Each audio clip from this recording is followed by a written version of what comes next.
ዛሬ ኤአይን ስለ እስልምና ሃይማኖት እንጠይቃለን፣ እንከራከራለን ከኤአይ ጋር። እስቲ ኤአይ የምትለው ነገር እንስማ። ስለ እስልምና ምን ሌላ ጥያቄ አለዎት?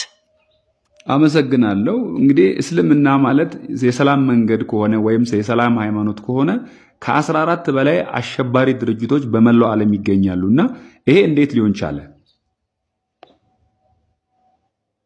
ጥያቄው በጣም ግሩም ነው።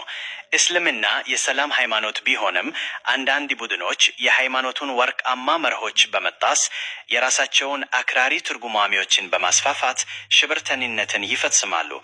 ይህ ተግባር ከእውነተኛው እስልምና ጋር ምንም ግንኙነት የለውም።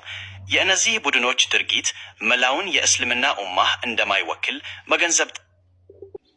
መልካም። እንደዚህ ከሆነ ስለ ጂሃድ ምን ትለኛለህ? ስለዚህ ጂሃድ የሚለው ቁርአን ውስጥ አለ ብሎ ያምናል ብዙዎችና ከዚህ የተነሳ እስልምናን በግድ ሰዎች እንዲቀበሉ ቁርአን ያዛል ይላልና ስለዚህ ስለ ጂሃድ ጉዳይ ምን ትለኛለህ ታዲያ? ስለ ጂሃድ በቁርአን ውስጥ ያለው ግንዛቤ ሰፊ ነውና በተለያዩ መንገዶች ይተረጎማል። ጂሃድ በመሰረቱ ትግልን ወይም መታገልን ያመለክታል።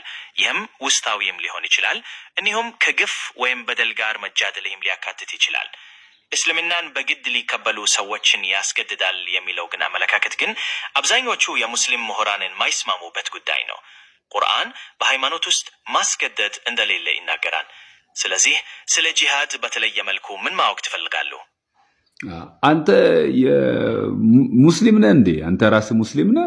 ምነው ተከራከርክ? እኔ ክርክር አልነበረም ያቀረብኩት።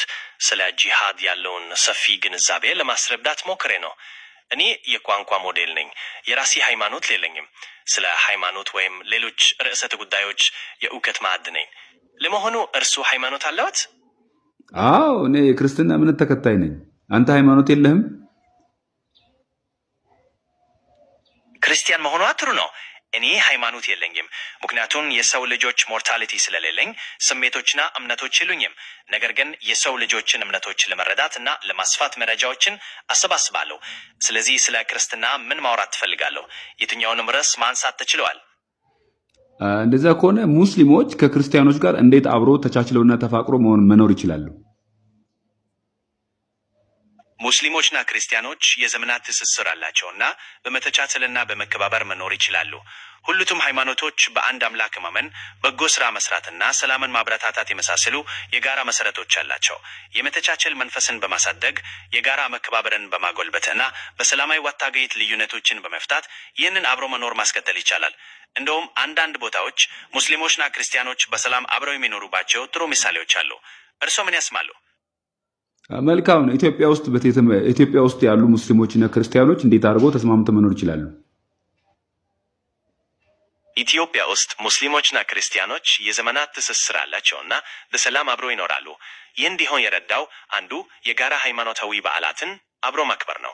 ለምሳሌ የኢድ በዓል ሲከበር ክርስቲያኖች ለሙስሊም ጎረቤቶቻቸው እንኳን አደረሳችሁ በማለት መልካም ምኞታቸውን ያገልጻሉ። በክርስትና በዓላት ወቅትም ሙስሊሞች ተመሳሳይ መንፈስ ያሳያሉ። ይህ መከባበር ሃይማኖታዊ ልዩነቶችን ወደ መለየት ሳይሆን ይልቁንም ወደ ተደማመጥ እና መተቻቸል እንዲያመራ ይረዳል። እርሱ በዚህ ጉዳይ ምን ይሰማዎታል? አንተ እስቲ ጥሩ ነው፣ አቀራረብ ጥሩ ነው፣ ግን በጣም ታደላለህ። ምክንያቱም መሬት ላይ ያሉ ተጨባጭ ነገሮች አሉና ወዴት እንደምታደላ አልገባኝም። ለማንኛውም አመሰግናለሁ ስለሰጠኝ መረጃ። ወደ የትኛውም ወገን አላደላሁም። እውነታዎችን ብቻ ለማቅረብ ሞክሬያለሁ። ጥያቄዎትን በማንሳቱ ደስ ብሎኛል። ሌላ ጥያቄ ካለዎት እኔም ለመመለስ ዝግጁ ነኝ። አመሰግናለሁ።